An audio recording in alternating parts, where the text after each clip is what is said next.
देखा था। मीडो की को हील करने के लिए उसे अपने साथ डेड रॉकेट में ले गई थी और यहीं से नेक्स्ट एपिसोड की शुरुआत होती है, जहां अब फेंग काफी ज्यादा सीरियस हो गया था और उसी के साथ उसे बहुत ही ज्यादा गुस्सा आ रहा था, जिसके बाद वो अपने हेवनली स्पिरिचुअल ऑरा को रिलीज करते हुए टेलीपोर्ट होते हुए उस एल्डर के पास पहुंच गया था और फेंग अपनी मैजिकल सोर्ड को बाहर निकालते हुए उस एल्डर से कहता है, मेरी फ्रेंड को हर्ट करके तुमने अपनी मौत को बुलाया है, अब तो खुद गॉड भी तुम्हें मुझसे नहीं बचा सकता। और ये कहते हुए फेंग ने अपनी सोर्ड से उस एल्डर के ऊपर एक बहुत ही ज्यादा पावरफुल अटैक कर दिया था, जिसके इम्पैक्ट की वजह से वो एल्डर उड़ता हुआ नीचे जा गिरा था और वो एल्डर को समझ पाता उससे पहले ही फेंग ने एक सोर्ड फॉर्मेशन बनाते हुए मल्टीपल स्पिरिचुअल सोर्ड से उस एल्डर के ऊपर अटैक कर दिया था और अपनी तरफ बढ़ते हुए उन हजारों स्पिरिचुअल सोर्ड्स को देखकर वो एल्डर भी बहुत ज्यादा डर गया था और वो फेंग से माफी मांगते हुए उससे कहता है, प्लीज मुझे माफ कर दो। लेकिन तब तक बहुत ज्यादा देर हो चुकी थी और वो सभी सोर्ड जाकर सीधा उसको हिट कर गई थी, जिसकी वजह से उस एल्डर का खेल वहीं खत्म हो गया था। लेकिन फेंग यहाँ भी नहीं रुकता और उसने उस एल्डर के पास जाते हुए बाइडो की सीक्रेट टेक्निक का यूज करके उसकी स्पिरिचुअल पावर को भी ऑब्जर्व करने लगा था और देखते ही देखते फेंग ने काफी हद तक उसकी स्पिरिचुअल पावर को पूरी तरह से ऑब्जर्व कर लिया था, जो देखकर लियो युन फेंग से कहता है, किन फेंग मेंग, तुम तो इमोर्टल होने का दावा करते हो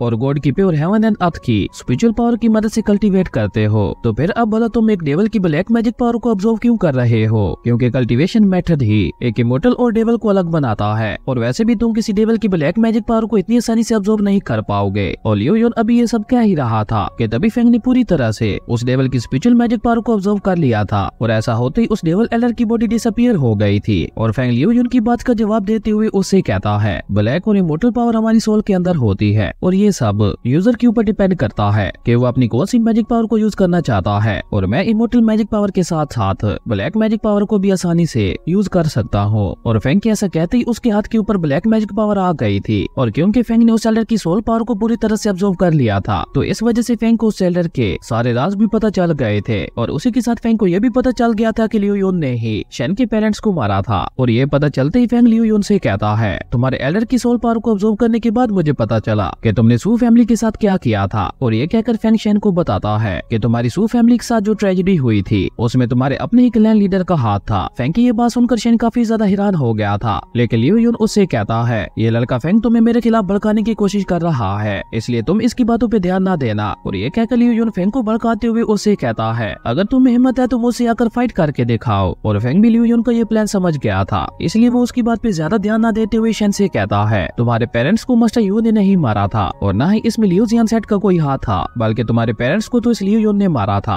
और ये कहकर फेंग ब्लैक एनर्जी का यूज करते हुए शेन को वही सीन दिखाता है जहाँ पे वो एल्डर लियो युन के साथ शेन के पेरेंट्स के बारे में बात कर रहा था कि कैसे लियो युन ने धोखे से शेन के पेरेंट्स को मार दिया था। और जैसे शेन को लियो युन की ये बात पता चलती है तो उसे लियो युन पे बहुत ही ज्यादा गुस्सा आता है और वो लियो युन से कहता है, तो वो तुम थे जिसने मेरे पेरेंट्स को मारा था और नाम मास्टर यू को कर दिया था, आज मैं तुम्हें मारकर अपने खून का बदला खून से ही लूंगा। और ये कहकर शेन ने अपनी सोर्ड को बाहर निकालते हुए लियो युन के ऊपर अटैक कर दिया था, लेकिन लियो युन पहले ही इसके लिए तैयार था और जैसे ही शेन उसके ऊपर अटैक करता है तो वो वहाँ से उड़ता हुआ भाग गया था, लेकिन वो वहाँ से भाग पाता उससे पहले शेन काफी तेजी से मूव करता हुआ उसके सामने पहुंच गया था और उसी के साथ उसने लियो युन को एक काफी ज्यादा पावरफुल किक मार दी थी, जिसकी वजह से लियो युन खिसकता हुआ काफी पीछे चला गया था। और वो शेन से कहता है, अगर तुम्हें सच पता चल भी गया है तो तुम मेरा क्या कर लोगे? और तुम एक बात भूल रहे हो कि अब तक मेरे कहने पे तुम न जाने कितने ही मासूम लोगों को मार चुके हो, जिसकी वजह से अब बाकी क्लैंस के काफी सारे लोग तुम्हारे दुश्मन बन गए हैं। तो अगर तुमने मुझे यहाँ पे मार भी दिया तो तुम्हें क्या लगता है तुम अकेले यहाँ से जिंदा बच के वापस जा पाओगे? लियो युन की ये बात सुनकर शेन ने अपनी डोमेन पावर को एक्टिवेट करके अपनी डोमेन का और चारों तरफ फैला दिया था, जिसके बाद शेन लियो युन से कहता है, भले इसमें मेरी जान ही क्यों न चली जाए, लेकिन तुम्हें आज मैं हेल में भेज के रहूंगा। और ये कहकर शेन ने आगे बढ़ते हुए जाकर अपनी सोर्ड से लियो युन के ऊपर एक बहुत ही ज्यादा पावरफुल अटैक कर दिया था और अपनी तरफ आते हुए इतने ज्यादा पावरफुल अटैक को देखकर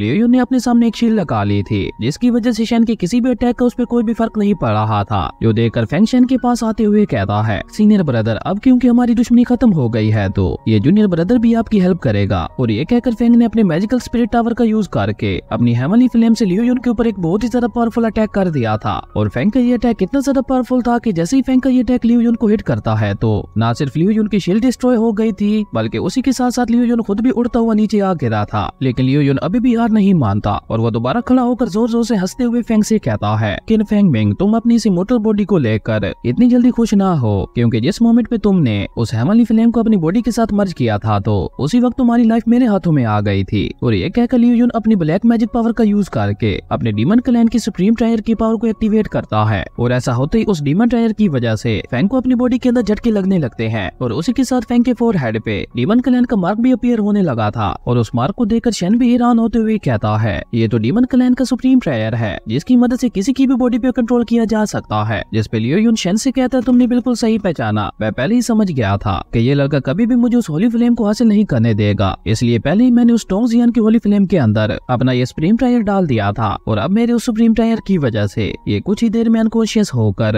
एक डेविल में ट्रांसफॉर्म हो जाएगा और उसके बाद ये एक ऐसा मोस्टर बन जाएगा जो सिर्फ मेरे ही ऑर्डर्स मानेगा। लियो यून की ये बात सुनकर शेन ने अपनी स्वॉर्ड से उसके ऊपर अटैक कर दिया था, जिसके बाद शेन फेंग से कहता है वो सुप्रीम ट्रायर अभी तक पूरी तरह से तुम्हारी बॉडी के साथ मर्ज नहीं हुआ, इसलिए अभी हमारे पास टाइम है उस सुप्रीम ट्रायर को तुम्हारी बॉडी से बाहर निकालने का, तो अब मुझे तुम्हारी हेल्प करने दो उस सुप्रीम ट्रायर को तुम्हारी बॉडी से बाहर निकालने के लिए। शेन की ये बात सुनकर फेंग वहीं कल्टीवेशन स्टाइल में बैठ गया था, जिसके बाद शेन अपनी स्पिरिचुअल पावर का यूज करके फेंग की बॉडी के अंदर से उस सुप्रीम ट्रायर को बाहर निकालने लगता है और देखते ही देखते शेन ने उस सुप्रीम ट्रायर को पूरी तरह से फेंग की बॉडी से बाहर निकाल दिया था और इस सब में उस सुप्रीम ट्रायर शेन की बॉडी के अंदर चला गया था, जिसकी वजह से अब शेन की हालत भी खराब होने लगी थी। जो देखकर फेंग शेन के पास जाते हुए कहता है ब्रदर आखिर आपके साथ क्या हुआ और अचानक ही आपका डेविल ऑरा इतना ज्यादा पावरफुल कैसे हो गया। वहीं लियो यून भी ये देखकर हैरान होते हुए कहता है तुमने इस लड़के को बचाने के लिए उस सुप्रीम ट्रायर को अपनी बॉडी के अंदर इनहेल कर लिया और तभी शेन को अपनी बॉडी के अंदर कुछ गड़बड़ महसूस होती है और ये महसूस होते ही शेन ने फेंग को धक्का देते हुए पीछे कर दिया था, जिसके बाद शेन की बॉडी से बहुत ही ज्यादा पावरफुल ऑरा निकलने लगता है और उसकी पावर भी अब पहले से कई गुना ज्यादा बढ़ गई थी, लेकिन अभी तक शेन पूरी तरह से अनकॉन्शियस नहीं हुआ था और तभी वो फेंग की तरफ मुड़ते हुए उससे कहता है मेरे भाई मैं नफरत में अंधा हो चुका था, इसलिए मैंने एक धोखेबाज को अपना लीडर मान लिया और उसकी बातों में आकर मैंने तुम्हें हर्ट करने की बहुत ज्यादा कोशिश की, लेकिन मैंने हमेशा से ही तुम्हें अपने एक भाई की तरह माना है और तुम्हें बचाने के लिए मैं जो कुछ कर सकता था वो मैंने किया और मुझे उम्मीद है तुम मेरी की हुई गलतियों के लिए मुझे माफ कर दोगे। शेन की ये बात सुनकर फेंग उससे कहता है ब्रदर उस सब के लिए मैं आपको ब्लेम नहीं कर रहा, आप तो बस लियो यून की बातों में आकर बहक गए थे और तभी शेन ने अपनी पावर का यूज करके लियो यून को अपने पास बुलाते हुए उसका गला पकड़ लिया था और शेन लियो यून के गले पे अपना हाथ कसते हुए कहता है आज मैं तुमसे अपने पेरेंट्स की मौत का बदला लेके रहूंगा और ये कहकर शेन लियो यून की बॉडी को अंदर से धीरे धीरे डिस्ट्रॉय करने लगता है। जो देखकर लियो यून हैरान होते हुए शेन से कहता है तुम अभी तक भी होश में कैसे हो, जिसपे शेन उससे कहता है मैंने अपनी फाउंडेशन को बिल्ड करने में काफी साल लगाए हैं और अभी मैं टेम्परेरी तो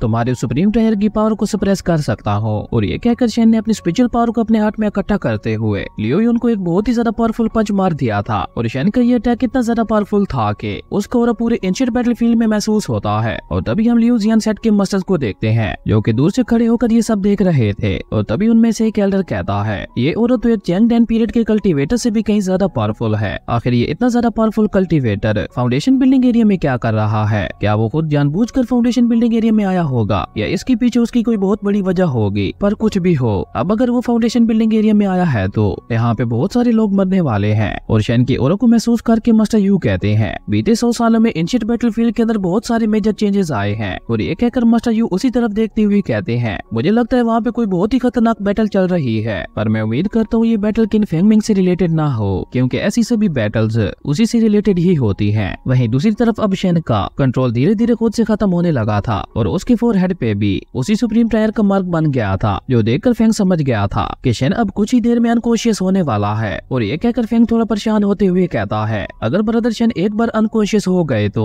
वो पूरी तरह से एक डेविल में ट्रांसफॉर्म हो जाएंगे। और तभी हम शेन को देखते हैं जो अब पूरी तरह से अनकॉन्शियस हो गया था और जैसे ही अब वो अपनी आंखें खोलता है तो उसकी आंखें पूरी लाल हो गई थी और सिर्फ इतना ही नहीं अब उसकी ब्लैक पावर्स भी पहले से कई गुना ज्यादा बढ़ गई थी। और आंखें खोलने के बाद शेन की नजर सबसे पहले फेंग पे ही पड़ती है, इसलिए वो फेंग को मारने के लिए आगे बढ़ गया था, लेकिन वो फेंग पे अटैक कर पाता उससे पहले ही फेंग काफी तेजी से मूव करता हुआ ऊपर चला गया था। और उसी के साथ फेंग ने भी शेन के साथ फाइट करते हुए अपना ऑरा रिलीज करते हुए अपने मेडिकल स्पिरिट टावर को बाहर निकाल लिया था। और इसी के साथ हमारा ये अमेजिंग एपिसोड यहीं पे खत्म हो गया था। अगर आपको ये वीडियो अच्छी लगी तो लाइक कर दें और अगर चैनल पे नए आए तो सब्सक्राइब करते जाना। तो मिलते हैं एक न्यू वीडियो में, तब तक के लिए बाय।